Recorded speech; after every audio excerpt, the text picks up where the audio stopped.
Eh bien, 1000 vaches, on disait 1000 vaches, mais c'est pas 1000 vaches à quatre pattes. Et on disait, on pensait que vache, ça pouvait venir du vieux français, vacua, 1000 sources, quoi. En fait, c'est les 1000 sources. Parce que la Vienne, là-bas, si tu y allais, tu verrais un endroit un petit peu plat, avec un tas de petits ruisselets de rigoles qui se rassemblent au fil de la pente.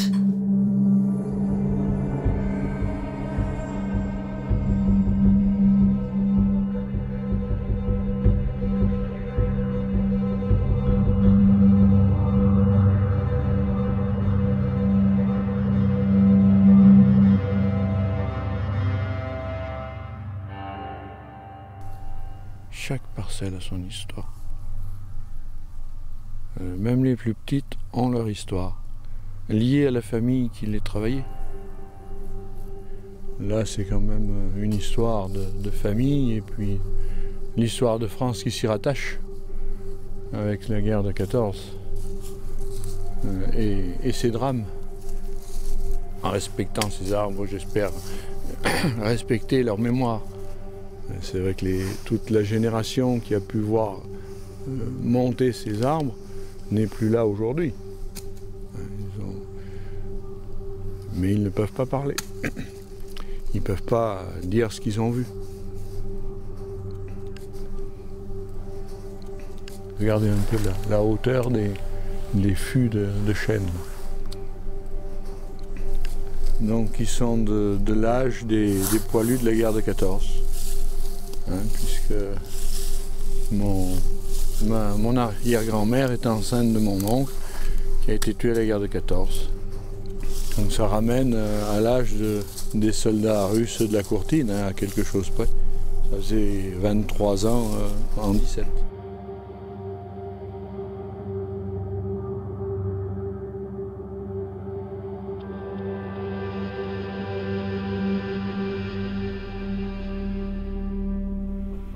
Ça se passe à la Courtine. Et il y a eu en 1917 un événement considérable. Des hommes jeunes et valides, il n'y en avait plus à la Courtine, ils étaient tous mobilisés. Et puis un beau jour arrivent des Russes en uniforme, environ 10 000 Russes, avec leur matériel, avec leur balalaïka.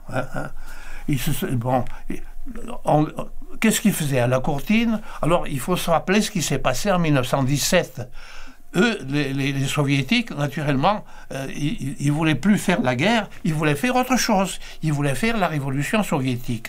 Mais parmi ces troupes soviétiques qui étaient sur le front français, essentiellement, il y en a qui voulaient continuer la guerre, qui voulaient rester fidèles au tsar. Il s'appelait, je crois, Nicolas II, le tsar. Ils voulaient lui rester fidèles. Ils avaient prêté serment, en particulier les gradés. Et puis d'autres qui étaient bien contents que la guerre soit terminée. Et ils ont commencé non seulement par se chamailler, mais par se tirer dessus avec la mitrailleuse ou avec le fusil. Et alors les troupes françaises ont dit on n'a pas besoin de ces individus parce qu'ils viennent que semer le désordre dans nos rangs, et on les a expédiés à la Courtine.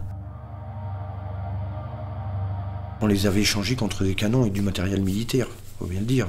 L'armée russe à l'époque avait un nombre impressionnant de soldats, et nous, en France, on avait apparemment du bon armement. Donc on avait passé un contrat avec Nicolas II à l'époque, et pas mal d'années avant. Et donc c'est pour ça qu'ils nous envoyaient ces troupes-là. Mais après, les gars, quand ils sont arrivés ici pour défendre une patrie qui n'était pas la leur, ils ont commencé à se poser des questions. En se voyant tuer comme... je pense qu'ils ont commencé à se dire, mais c'est pas vraiment notre guerre, quoi. On n'est plus chez nous, on n'a plus notre famille, c'est pas notre guerre. C'était la fin de la guerre 14-18, en 17, là il y a eu la révolution russe. Ces gens-là, voilà, ils n'étaient pas insensibles aux thèses de la révolution russe. Et voilà, c'était des gens qui étaient communistes, enfin déjà communistes, enfin même si ils prononçaient sans doute pas ou ils disaient pas le nom, mais c'était un soviet. Et donc, j'imagine que les autorités de l'époque ont eu très peur que ces gens-là fassent de la propagande vis-à-vis des soldats français et qu'il y ait encore plus de gens qui se rebellent contre l'autorité, contre cette guerre complètement manipulée, complètement injuste. Et eux, dans leur camp, ils s'étaient organisés. Et ils s'étaient organisés dans un cadre qui fait un peu peur aujourd'hui et c'est un gros mot, hein, ils s'étaient organisés dans le cadre d'un soviet, avec des dirigeants. Et alors un soviet, ça ne veut jamais dire que comité, hein. C'était un cadre démocratique qui permettait de gérer la vie au camp, de gérer éventuellement les négociations s'il y en avait eu, enfin des choses comme ça. C'est le seul et unique soviet qu'il y ait jamais eu en France.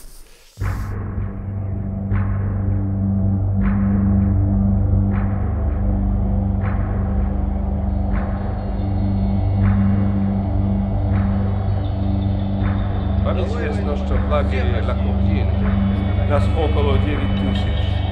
И если нас выведут из терпения, отчасти я не знаю, что поднимем красный флаг и двинемся победно вперед. Наконец-то мы достигли долгожданной свободы. Мы избавились от палачей Михаила, теперь мы свободный народ. En ma qualité d'officier, je sermonne mes hommes. Je les rappelle au devoir, à la raison, à l'honneur. Je leur montre les patries envoyées par l'Allemand et ils me répondent. À quoi servira la liberté si je suis mort? Товарищи, просим вас идти на работу. Дорогой мой брат Михаил, все, кто подписался, давал свой совет. Откажитесь погреть всех войн. Счастье я не знаю, что это. Мое сердце просто растет. Наконец-то мы достигли долгожданной свободы. Мы избавились от палачей Михаила. Теперь мы свободный народ.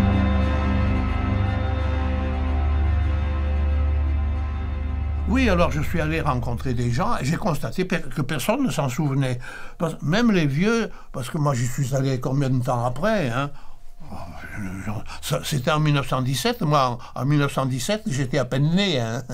Je suis arrivé donc de 50 ans ou 60 ans après. Ceux qui étaient adultes en 1917, ils étaient centenaires, vous comprenez, donc la plupart des gens avaient oublié.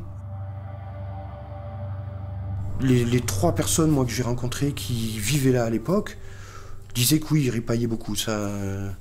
Ils chantaient beaucoup apparemment dans le camp, ils buvaient beaucoup d'alcool, ça c'est sûr, c'est certain. Maintenant, on a parlé beaucoup de viol. Les trois personnes ont toutes dit qu'ils étaient assez sympathiques, quoi.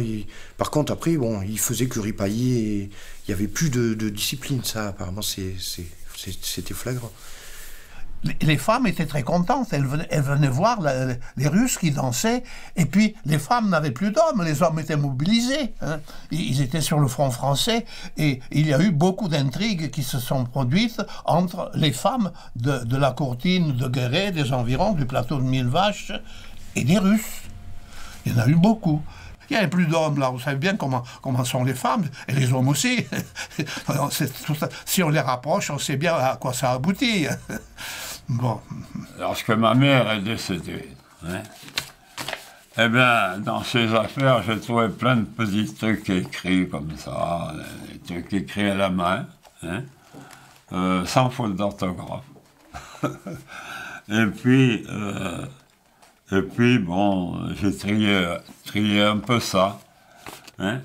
Je revois ce groupe de jeunes soldats sortant de l'épicerie familiale, cherchant à deviser avec les jeunes dont j'étais. Il fut invité à rentrer chez nous par notre père permissionnaire. La conversation fut laborieuse, mais quelques jours plus tard, c'est munis de leur balaïka qu'ils reviennent et nous régalèrent de leurs chants si caractéristiques. Avec plaisir, on les revut à la maison plusieurs fois. Il doit y avoir d'ailleurs d'autres documents à la Courtine, puisqu'on avait un photographe, ce qui n'était pas courant à l'époque, et apparemment un très grand photographe. Donc, celles-là, je les ai trouvées, c'est vraiment des cartes photos. Voilà, là, vous avez un groupe pris devant le camp de la Courtine, d'ailleurs, qui serait très intéressante à sortir. Parce qu'il y a des civils, des militaires, il Donc je ne sais pas ce qui s'était passé. Justement, ça serait intéressant de les tirer et de voir ce qu'il y a vraiment dessus et de rechercher historiquement, mais il faut avoir le temps. Mais j'ai plusieurs portraits comme ça. Il y en avait bon, des milliers, malheureusement. Et... Là, voilà, encore un grand groupe. C'est vrai que c'est assez intéressant quand même à voir. Voilà, vous voyez, bah tiens, justement, elle est très intéressante parce que ce groupe est pris apparemment sûrement dans la courtine. Et je vois qu'il y a des civils avec, et ils se sont même un peu déguisés, donc... Il y a plusieurs civils et ils se sont déguisés. Ça prouve bien aussi qu'ils sortaient, c'était des gens, je pense, normaux comme vous et moi, qui se retrouvaient dans un endroit où ils auraient peut-être pas dû être. Voilà. C'est peut-être un peu ça. Elle raconte que dans une brochure des années 80, 1980, elle avait vu qu'un ancien Aubessonnier avait vu ces soldats russes tout nus, à cheval, courant dans les rues d'Aubesson. Alors ça l'avait tellement surprise, elle qui avait connu ça, qu'elle avait dénoncé le menteur en question.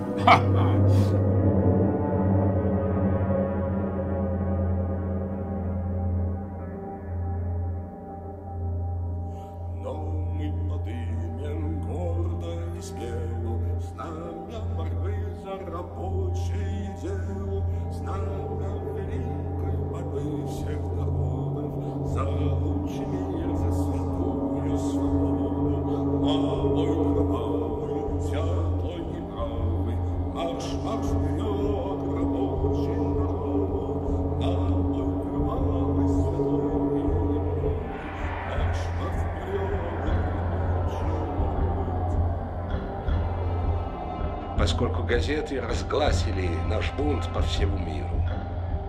Товарищи, если мы будем...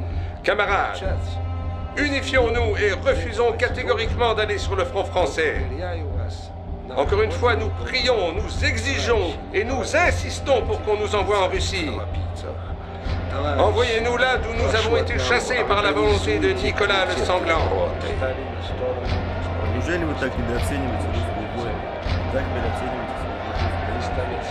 Вы ошибаетесь. Я воевал на вашем фронте. Такого уважения. Вы позволили разрушить лагерь. Là-bas en Russie, nous saurons être et nous serons du côté de la liberté, du côté du peuple laborieux et orphelin.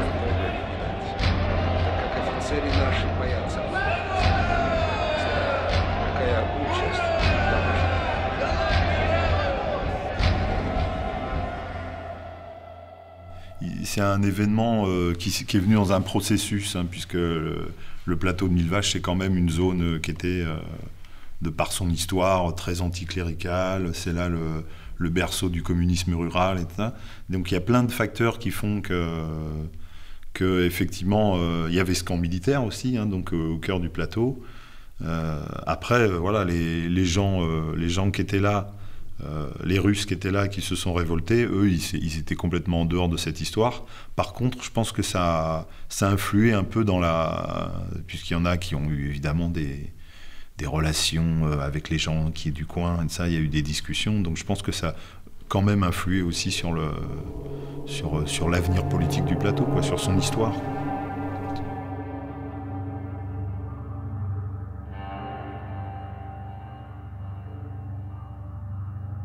Il faut se ramener quand même à l'époque. Il n'y avait pas de téléphone. Il y avait sans doute un journal, mais tout le monde ne l'avait pas. Et puis les informations ne circulaient pas comme elles peuvent circuler aujourd'hui. Si l'information avait passé, avait pu filtrer à ce moment-là, ou diffuser tout du moins, il est certain qu'ils auraient eu un soutien d'une partie de la population. Je ne dis pas de tout le monde, mais d'une partie de la population qui était attachée à ces valeurs. Moi, ce que j'ai pu en apprendre, c'est par mon père. L'armée était venue en 1917 prospecter les lieux donc ce bois au jour d'aujourd'hui, mais qui à l'époque était une terre labourée. Moi j'ai connu aussi en terre labourée, hein, tout était propre. Donc il détenait cette information de son grand-père et l'armée était donc venue pour installer un canon pour tirer sur les soldats russes qui s'étaient insurgés au camp de la Courtine.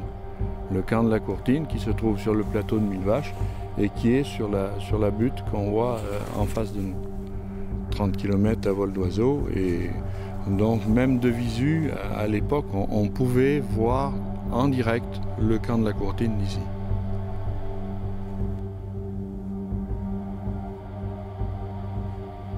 Alors ils sont venus prospecter, mais ils ne sont pas venus installer de canon. Alors le pourquoi, je ne sais pas, mais le canon n'a jamais été installé ici. Et bon, on savait que c'était pour tirer sur des soldats russes, mais qui s'étaient mutinés, mais on ne savait pas le pourquoi. Parce qu'ils auraient aussi bien pu se mutiner parce qu'ils ne voulaient plus participer à la guerre. En réalité, ce n'était pas ça, hein. On l'a su beaucoup plus tard, lors de la parution d'un livre. Et là, on a su qu'ils avaient créé une république au camp de la Courtine. Et ça, c'était en 1917. Il a fallu faire appel à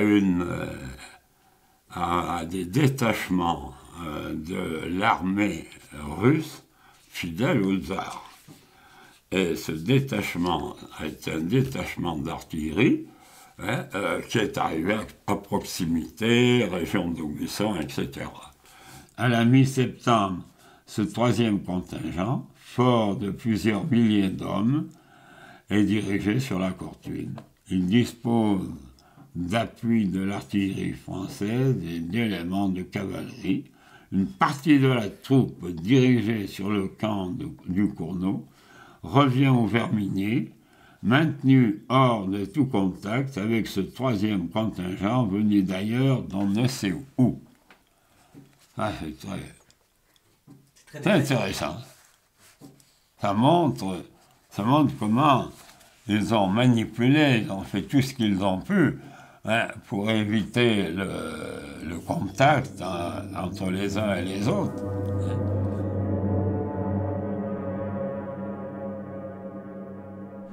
Je pense qu'il faisait vraiment passer un message. C'est quand même un signe de chanter la Marseillaise au moment où on va peut-être être attaqué, qu'on nous a dit qu'on allait nous tirer dessus. Là, je devrais peut-être pas le dire, ça, mais... mais ils étaient considérés comme dangereux politiquement parce qu'ils étaient sur notre territoire. Voilà, c'est ce qui a fait que...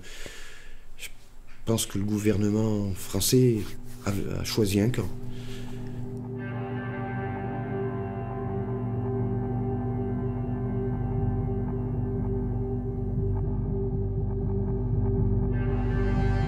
Pour tout le sang qui sera versé, le gouvernement français répondra. Vous savez que nous sommes environ 9000 à la Courtine, et si notre patience est à bout, nous lèverons notre drapeau rouge et marcherons en avant, ou bien nos eaux couvriront les vallées de la Courtine, mais nous ne nous soumettrons pas.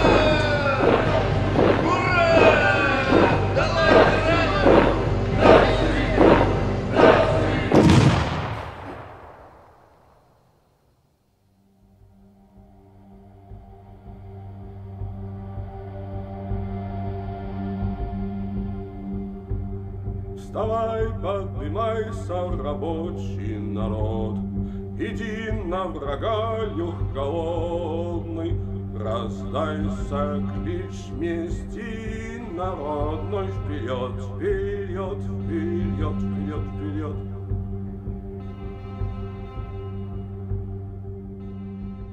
La fin des événements, c'est tout de même les soldats russes ne déposeront pas les armes quand ils vont être attaqués par surtout ce contingent de troupes russes qu'on a amené spécialement pour les soumettre.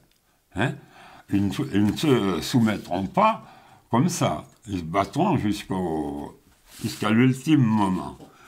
Et on sait que ce combat a été un combat farouche, hein, où ils se sont battus, hein, de position défensive en position défensive. Hein. Ce qu'on ne sait pas, c'est le nombre de morts. Il y a des, je dirais pas des fantasmes, mais des choses qui y ressemblent à la Courtine. Les gens parlent de trains de chaux qui montaient à la Courtine pour ensevelir les milliers de cadavres qu'il y avait. Rémi Adam, là, qui est un historien qui a travaillé sur le sujet, il n'arrive pas à ces conclusions-là, lui. Officiellement, il y aurait eu 5-6 morts. Rémi Adam, il pense qu'il y en a un petit peu plus, mais c'est très, très difficile à chiffrer. Quoi qu'il en soit, ça reste une page d'histoire assez belle quand même, cette résistance de ces soldats à l'idée de poursuivre la guerre. Je voulais parler de ce livre, Une bataille au centre de la France, qui a été faite par le seul journaliste Pierre Poitvin, qui était habilité un peu à l'époque. On voit bien qu'il était fait avec l'approbation des autorités, parce qu'à l'époque, il disait qu'il n'y en avait que 9 officiellement et 49 blessés. Moi, la personne qui avait vu me disait qu'à la fin, ça tirait pas mal, puisqu'il s'était retranché dans le nord du camp, vers le Metz. Et déjà, au premier coup de canon, enfin pas le premier, mais deuxième ou le troisième, elle avait vu qu'il y avait quand même déjà pas mal de monde au tapis. Et apparemment, après, quand les derniers ont résisté, bon, on parle d'une centaine sur certains livres, sur le livre de Rémi Adam, un peu plus d'une centaine peut-être même. Mais apparemment, à la fin, elle disait que ça tirait beaucoup, que ça... Et apparemment, des morts, il n'y en avait pas que 9, il y en a eu beaucoup plus que ça. Après, pour savoir combien il y en a eu, c'est très difficile à savoir. Mais...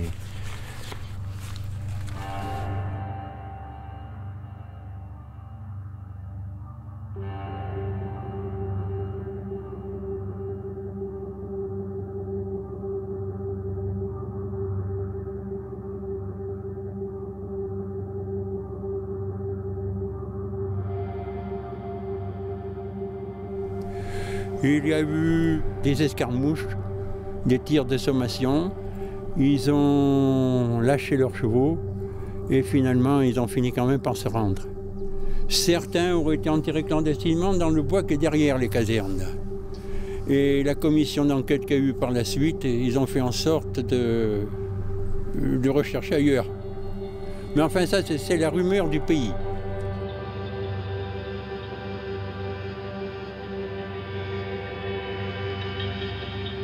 Dans cet endroit broussailleux sont enterrés les rebelles, mais aucune marque indique l'emplacement de leur tombe. Ils sont enterrés comme des bêtes. Ils ont été parqués aux limites de la Corrèze, là où l'on est, envoyés dans un camp de rétention à Bordeaux. Il y a eu des procès, il s'en a certains qui seraient retrouvés à l'île d'Aix, d'autres ont été envoyés en Algérie, et ma foi, après c'est tombé dans l'oubli.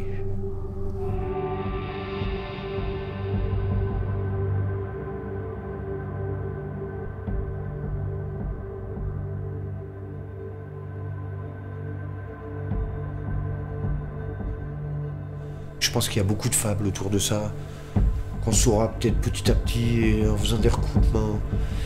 Mais moi j'ai peut-être raconté quelques bêtises dans mon... Peut-être que d'autres en dit d'autres et à la fin on arrivera peut-être à faire quelque chose de... Quand on aura fait la bonne soupe, quelque chose d'à peu près correct. C'est souvent ce qui se passe, c'est-à-dire que malheureusement les choses s'oublient, alors il reste des bribes. Et puis chacun... mais ces bribes... ne partent pas de rien.